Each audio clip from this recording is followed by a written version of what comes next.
Los desterrados. Misiones, como toda región de frontera, es rica en tipos pintorescos. Suelen serlo extraordinariamente aquellos que, a semejanza de las bolas de billar, han nacido con efecto. Tocan normalmente banda, y emprenden los rumbos más inesperados. Así Juan Brown, que habiendo ido por solo unas horas a mirar las ruinas, se quedó 25 años ala. El Dr. Els, a quien la destilación de naranjas llevó a confundir a su hija con una rata. El químico Rivet, que se extinguió como una lámpara, demasiado repleto de alcohol carburado. Y tantos otros que, gracias al efecto, reaccionaron del modo más imprevisto. En los tiempos heroicos del obraje y la yerba mate, el Alto Paraná sirvió de campo de acción a algunos tipos riquísimos de color, 2 o 3 de los cuales alcanzamos a conocer nosotros, 30 años después. Figura a la cabeza de aquellos un bandolero de un desenfado tan grande en cuestión de vidas humanas, que probaba sus Winchester sobre el primer transeúnte. Era correntino, y las costumbres y habla de su patria formaban parte de su carne misma. Se llamaba Sidney Fitzpatrick, y poseía una cultura superior a la de un egresado de Oxford. A la misma época pertenece el cacique Pedrito, cuyas indiadas mansas compraron en los obrajes los primeros pantalones. Nadie le había oído a este cacique de faz poco india una palabra en lengua cristiana, hasta el día en que al lado de un hombre que silbaba un aria de la Traviata, el cacique prestó un momento atención, diciendo luego en perfecto castellano: La Traviata. Yo asistí a su estreno en Montevideo, el 59. Naturalmente, ni aun en las regiones del oro o el caucho abundan tipos de este romántico color. Pero en las primeras avanzadas de la civilización al norte del Iguazú, actuaron algunas figuras nada despreciables, cuando los obrajes y campamentos de hierba del Guaira se abastecían por medio de grandes lanchones izados durante meses y meses a la sirga contra una corriente de infierno, y hundidos hasta la borda bajo el peso de mercancías averiadas, charques, mulas y hombres, que a su vez tiraban como forzados, y que alguna vez regresaron solo sobre 10 tacuaras a la deriva, dejando a la embarcación en el más grande silencio. De estos primeros mensus formó parte el negro Joao Pedro, uno de los tipos de aquella época que alcanzaron hasta nosotros. Joao Pedro había desembocado un mediodía del monte con el pantalón arremangado sobre la rodilla, y el grado de general, al frente de 8 o 10 brasileños en el mismo estado que su jefe. En aquel tiempo, como ahora, el Brasil desbordaba sobre Misiones, a cada revolución, hordas fugitivas cuyos machetes no siempre concluyan de enjugarse en tierra extranjera. Joao Pedro, misero soldado, debía a su gran conocimiento del monte su ascenso a general. En tales condiciones, y después de semanas de bosque virgen que los fugitivos habían perforado como diminutos ratones, los brasileños guiñaron los ojos enceguecidos ante el Paraná, en cuyas aguas albeantes hasta hacer doler los ojos, el bosque se cortaba por fin. Sin motivos de Union ya, los hombres se desbandaron. Joao Pedro remontó el Paraná hasta los obrajes, donde actuó breve tiempo, sin mayores peripecias para sí mismo. Y advertimos esto último, porque cuando un tiempo después Joao Pedro acompañó a un agrimensor hasta el interior de la selva, concluyó en esta forma y en esta lengua de frontera el relato del viaje. Después tivemos un disgusto. E2 volvió un solo. Durante algunos años, luego, cuido del ganado de un extranjero, ala en los pastizales de la sierra, con el exclusivo objeto de obtener sal gratuita para cebar los barreros de caza, y atraer tigres. El propietario notó al fin que sus terneras morían como exprofeso enfermas en lugares estratégicos para cazar tigres, y tuvo palabras duras para su capataz. Este no respondió en el momento. Pero al día siguiente los pobladores hallaban en la picada al extranjero, terriblemente azotado a machetazos, como quien cancha hierba de plano.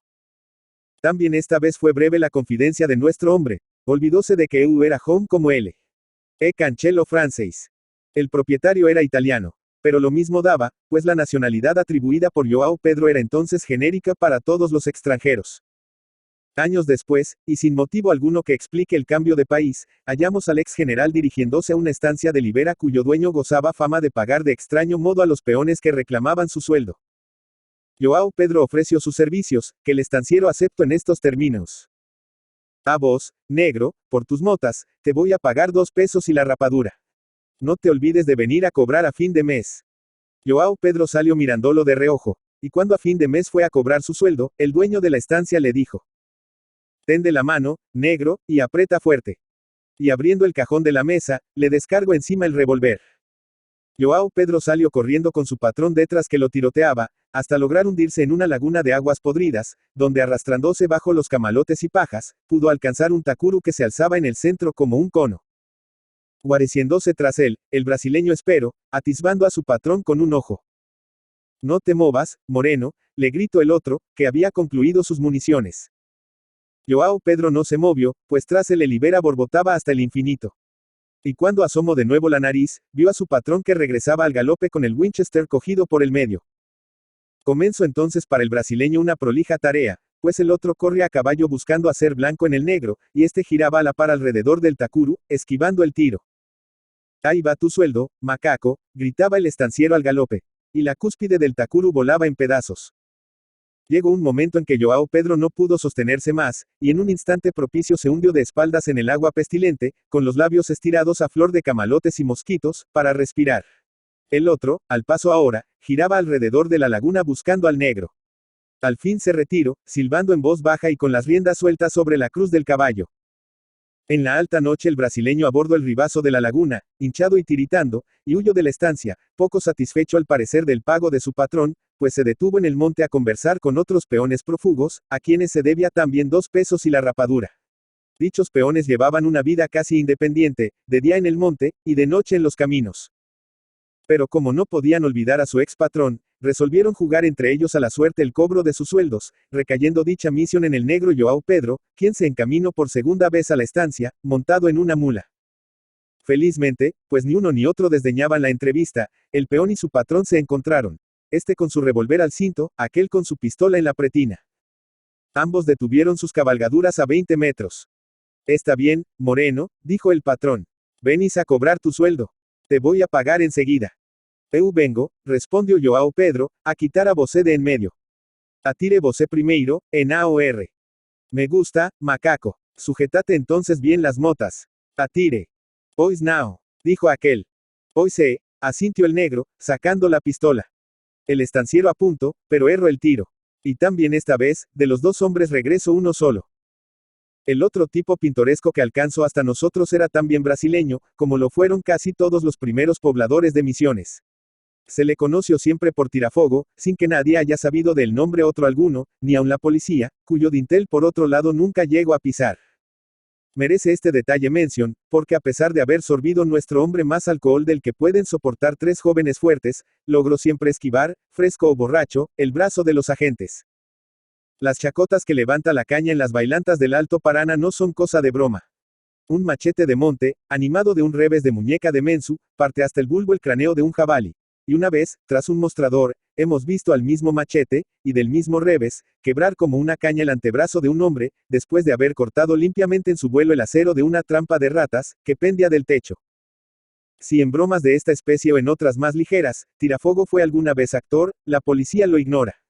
Viejo ya, esta circunstancia le hacía reír, al recordarla por cualquier motivo. Eu nunca estuve na policía. Por sobre todas sus actividades, fue domador.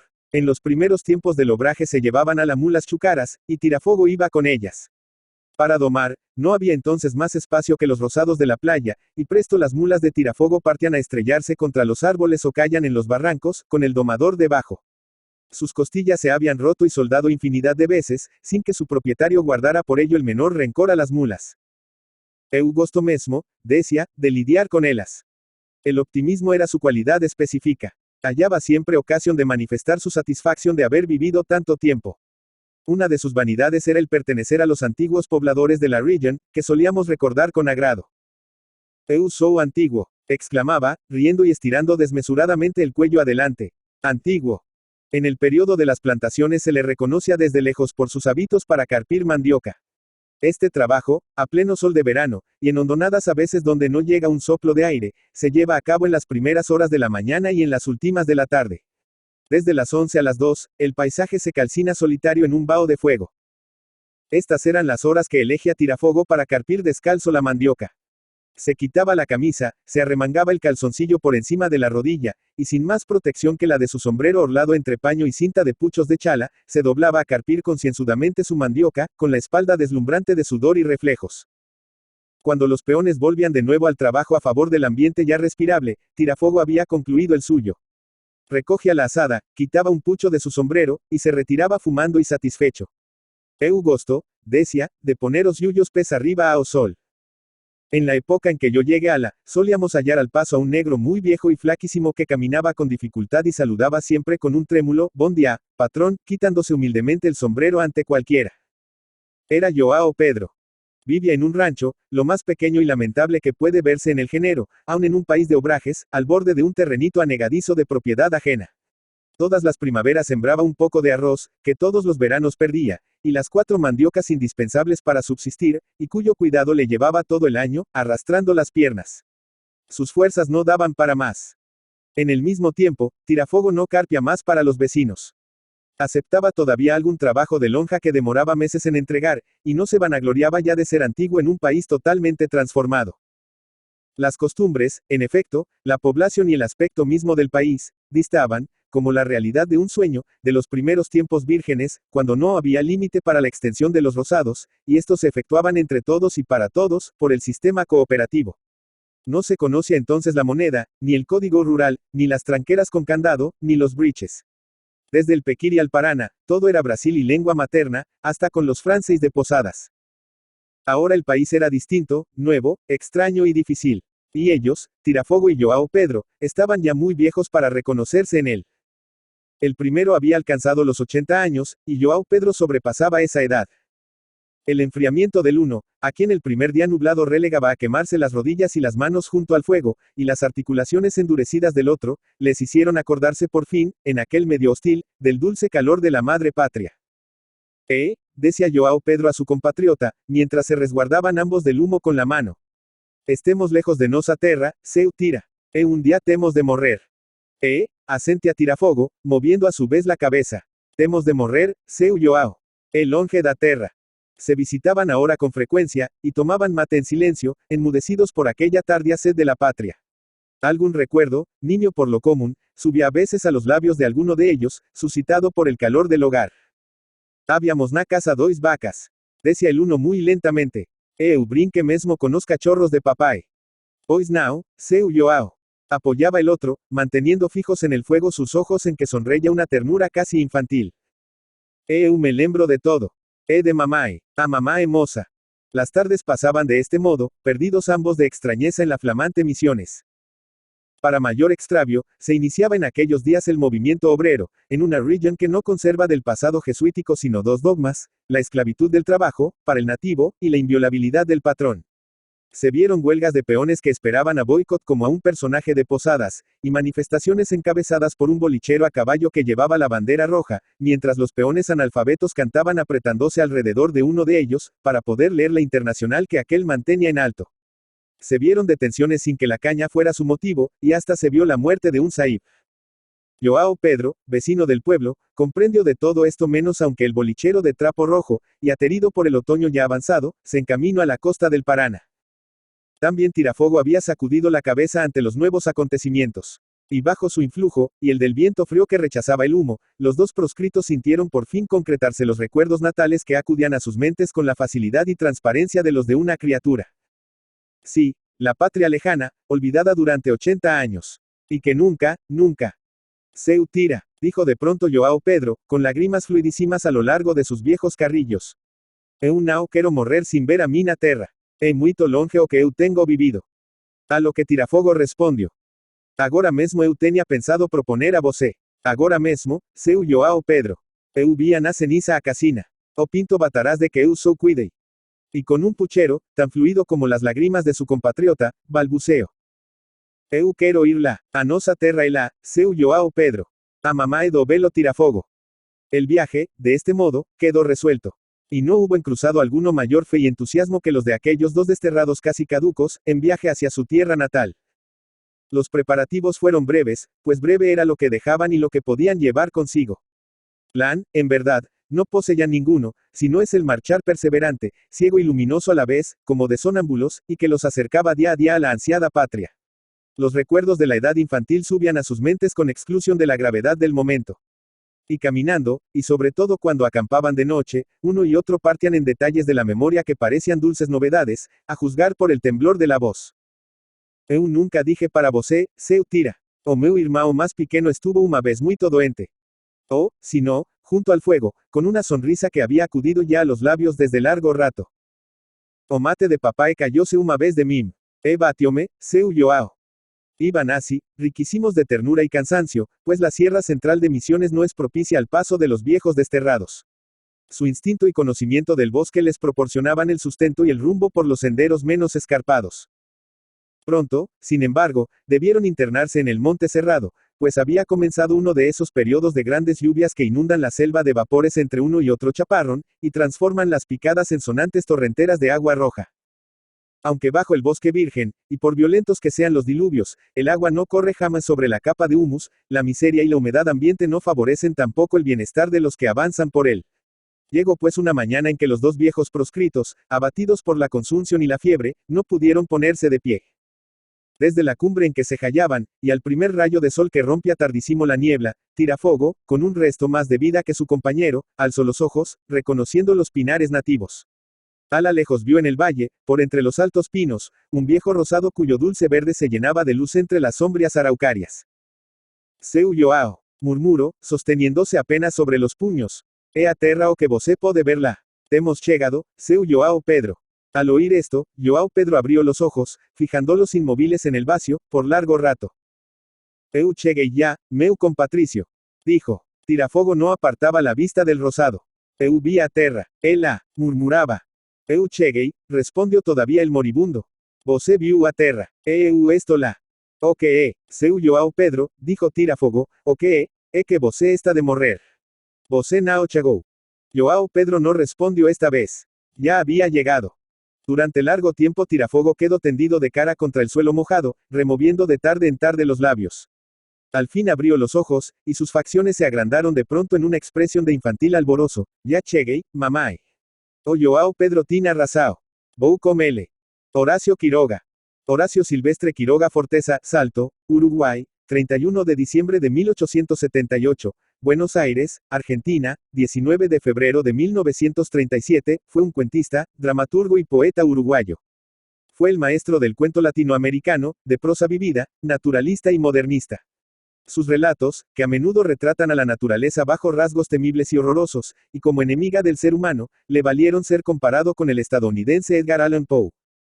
La vida de Quiroga, marcada por la tragedia, los accidentes y los suicidios, culminó por decisión propia, cuando bebió un vaso de cianuro en el Hospital de Clínicas de la ciudad de Buenos Aires a los 58 años de edad, tras enterarse de que padecía cáncer de próstata.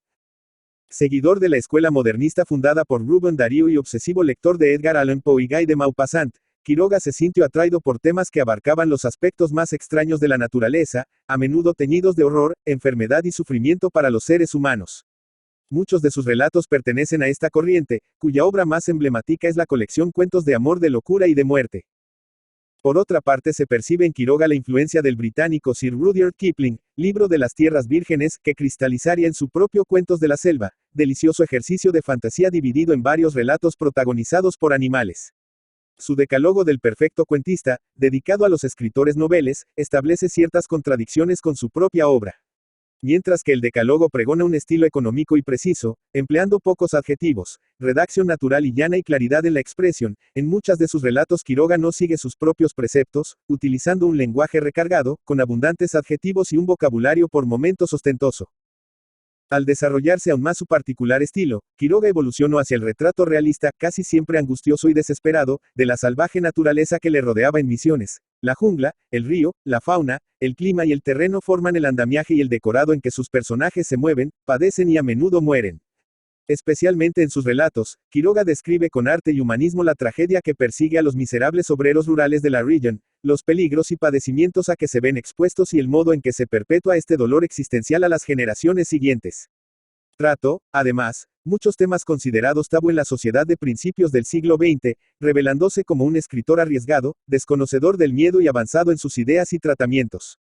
Estas particularidades siguen siendo evidentes al leer sus textos hoy en día. Algunos estudiosos de la obra de Quiroga opinan que la fascinación con la muerte, los accidentes y la enfermedad que lo relaciona con Edgar Allan Poe y Baudelaire, se debe a la vida increíblemente trágica que le tocó en suerte. Sea esto cierto o no, en verdad Horacio Quiroga ha dejado para la posteridad algunas de las piezas más terribles, brillantes y trascendentales de la literatura hispanoamericana del siglo XX. Información extraída de la Wikipedia.